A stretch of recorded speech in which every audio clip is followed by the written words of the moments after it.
দ্বাদশ মন্দিরের উপরে ওঠার জন্য একটা লোহার সিঁড়ি ছিল, সেই সিঁড়ি দিয়ে আমরা উপরের দিকে উঠলাম দুইজনই। অনেক পুরনো সিঁড়ি, এখন এই সিঁড়িগুলো দেখাই যায় না,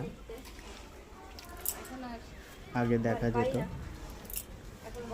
দোতলাতে ওঠার জন্য সিঁড়ি ঘুরে ঘুরে উপরে যে রাধা মাধবের মন্দির আছে সেই মন্দিরে আমরা গিয়েছিলাম নমস্কার করতে। দেখো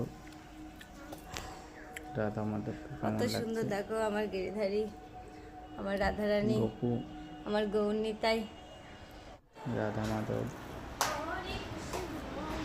দর্শন করে মন্দিরের চারপাশ দিয়ে ঘুরলাম।